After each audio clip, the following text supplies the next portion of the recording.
चर्चा चल रही है गुरु तत्व की।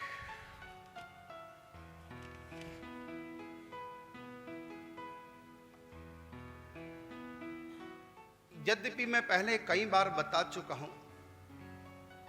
फिर भी जब तक बात समझ में ना आए तब तक उसी बात को बार बार सुनते रहो, क्योंकि जब चित्त कभी अनुकूल होगा सात्विक भावों के तो हमारी बात को जल्दी से पकड़ लेगा।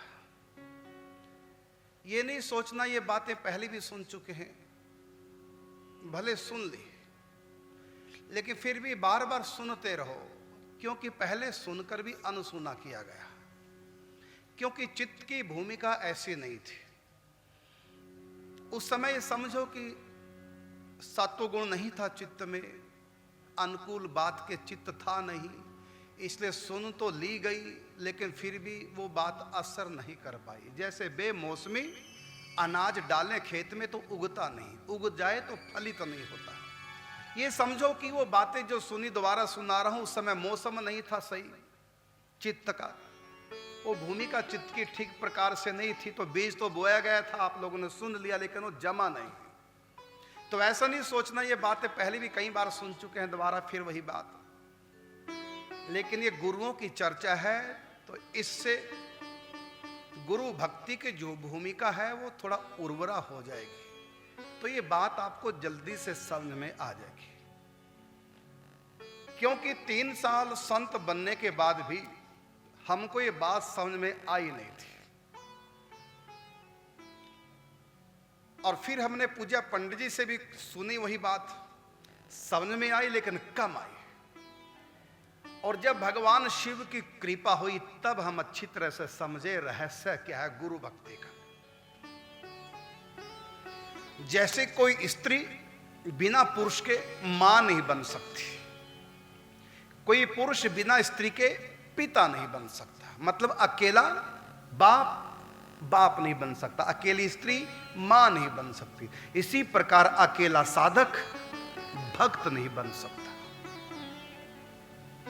इस भक्ति में आगे नहीं बढ़ सकता। खेत में कितना भी हल जोतते रहो, यदि बीज नहीं पड़ेगा तो वो भूमि किसी काम की नहीं। अनुकूल बरसात नहीं होगी, फसल पकेगी नहीं। इसमें मौसम की अनुकूलता चाहिए, किसान का साथ चाहिए, भूमि की उर्वरा शक्ति चाहिए, अनुकूल बरसात चाहिए। इन सब का जब संयोग, जो यही भांत बने संजोगु, राम कृपा नासहि भव रोगु। जो यही भांत बने संजोगु, ऐसा संयोग। तो इसमें सबसे पहले संयोग होगा आदौ श्रद्धा, अपनी श्रद्धा। वो मेरे पास थी नहीं, मेरे पास थी साधना के प्रति श्रद्धा, मेरे पास थी भगवान को लेकर श्रद्धा। मेरे जीवन में उस समय गुरु का इतना महत्व था कि जो हम जानते नहीं वो गुरु जानते हो, हमको बताएंगे। और जब हमको बात बता दी फिर गुरु की जरूरत नहीं, क्योंकि हमको पता चल ही गया। मैं इतना जानकारी थी, ये नहीं पता था कि गुरु की बात जीवन में तभी उतरेगी जब गुरु के प्रति पूर्ण समर्पण होगा। पंडित जी ने भी बात कई बार कही लेकिन हमारी समझ में पूरी नहीं आई। उस समय भी हमको यही था कि गुरु की आवश्यकता बस इतनी है, जो हम बातें जानते नहीं वो गुरु लोग जानते, वो हमको बता देंगे। जब हमको बता देंगे हमको पता चल जाएगी, जब पता चल जाएगी तो गुरु की कोई आवश्यकता नहीं है। ये हम सोचा करते थे। जैसे स्कूल के गुरु होते हैं, टीचर होते हैं, उनसे सीख लेते हैं, पास कर लेते हैं, उसके बाद गुरु की जरूरत ही नहीं टीचर की, फिर तो खुद ही टीचर बन गए। हमने वही यहां सोचा था, और ये बेवकूफी बहुत लोग करते हैं। संतों के पास आते हैं सत्संग सुनने के लिए, जानकारी कुछ मिलेगी, ये बहुत बड़ा धोखा है। जानकारी मिलने से इस रास्ते की जीव आगे बढ़ नहीं सकता जब तक गुरु प्रदत्त साधना श्रद्धा के द्वारा गुरु से जुड़कर नहीं की जाएगी। जब से पति का मिलन नहीं होगा तब संतान कैसे होगी? इसी प्रकार हृदय में भगवान कैसे आएंगे जब गुरु के प्रति आस्थावान श्रद्धावान नहीं होंगे। तो पंडित जी कहा करते थे गुरु प्रदत्त साधना ही फलीभूत होती है, और बिना गुरु के साधना कर लो रावण की तरह कितने भी ऊंचे रिद्धियों सिद्धियों में पहुंच जाओ, वापिस यहीं आओगे।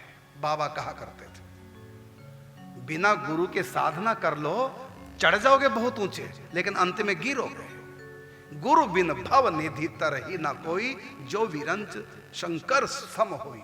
कितने बड़े बन जाओ, विश्वामित्र जितने बड़े बन गए, ब्रह्मा जी की तरह नई सृष्टि करना प्रारंभ कर दिया, इतनी शक्ति संपन्न हो गए। लेकिन जब तक वशिष्ठ जी के चरण शरणागत नहीं हुए तब तक राम मिलन नहीं। तो पंडित जी कहा करते थे, लेकिन हमारी बात पूरी तरह से समझ में नहीं आया करती थी। उस समय भी इतने समझते थे कि गुरुओं को, संतों को वो बातें पता जो हमको नहीं पता, उनसे बातें सीख लेनी चाहिए, और जब सीख लेंगे फिर गुरुओं को छोड़ो, फिर जाओ कहीं जंगल में करो साधना। ये हमको पता था। लेकिन जब भगवान शिव की कृपा हुई तब ये बात समझ में आ गई। आप सुन के हैरान होंगे, भगवान शिव से हमको युगल नाम मिल गया, इतने से काम नहीं बना। गुरु की स्टाम्प लगवाओ। फिर हम माला झोली लेकर के बरसाने से वृंदावन आए स्वामी जी के पास। हमने स्वामी जी को पूरी बात बताई कि भगवान शिव से हमको नाम मिला है, और हम आप जब तक आज्ञा नहीं करेंगे, क्योंकि पंडित जी ने कह रखा था बिना गुरु कृपा के साधना फलीभूत नहीं होती। भगवान भी यदि मंत्र दें, उसको भी मंत्र को गुरु को बता दो, फिर गुरु की आज्ञा से जपो। तुम ते अधिक गुरु जिये जन, सकल भाव से ये सन्मानी। तुम ते अधिक, वाल्मीकि जी ने राम जी से कहा, तुम ते अधिक गुरु जिये जन। आपसे भी अधिक महत्व जो गुरु को देते हैं, उनके हृदय में आप बस जाओ। जो भगवान से भी अधिक अपने गुरु को महत्व देते हैं, उनके हृदय में भगवान बस जाते हैं। इसलिए भले ही हमको भगवान से युगल नाम का उपदेश मिला, लेकिन तब भी हमने जपना प्रारंभ नहीं किया, क्योंकि शिक्षा पंडित जी से और भगवान शिव से प्राप्त हो चुकी थी कि गुरु प्रदत्त साधना ही। यद्यपि भगवान शिव हमारे गुरु पद पर प्रतिष्ठित हो चुके थे, लेकिन प्रत्यक्ष में देहधारी संत हो, क्योंकि भगवान शिव हर समय थोड़ी आएंगे, वो तो कर दी कृपा। अब तो जो भी प्रश्न होगा गुरुओं के सामने रखेंगे। तो हम माला झोली लेके संध्या के समय, दोपहर के समय कृपा हुई थी, फिर हम शाम के समय बरसाना से पहुंच गए वृंदावन स्वामी जी के पास। हमने संध्या के समय स्वामी जी को कहा, स्वामी जी कृपा हुई है, भगवान शिव की युगल नाम प्राप्त हुआ है, और जो भी हमको प्रेरित किया गया, जब तक आप नियम नहीं देंगे तब तक हम जप नहीं करेंगे। स्वामी जी ने संध्या के समय तेल की मालिश कर रखी थी, और मेरे हाथ में माला झोली थी स्वामी जी को देने के लिए कि अपने हाथ से मुझको देंगे नियम। स्वामी जी ने कहा, बेटा मैं स्नान किया हुआ नहीं है, मैंने तेल लगा रखा है, तो कल सुबह आना। अगले दिन फिर स्वामी जी नहा करके ऊपर बैठे थे छत पर, मैं अपना नित्य नियम करके माला झोली लेके स्वामी जी के पास गया। फिर विस्तार से मैंने पूरी घटना बताई। पहले मान मंदिर गुफा में स्वप्न वाली बात, फिर ब्रजेश्वर महादेव मंदिर वाली बात मैंने पूरी स्वामी जी को बताई। तो फिर स्वामी जी ने माला मेरे हाथ से ली और फिर मुझको माला दी, और स्वामी जी ने कहा, जाओ अब आप युगल नाम का जाप करो। पहले स्वामी जी ने कहा था नारायण नाम का, और हम करने लगे थे श्री कृष्ण गोविंद हरे मुरारे, हे नाथ नारायण वासुदेव।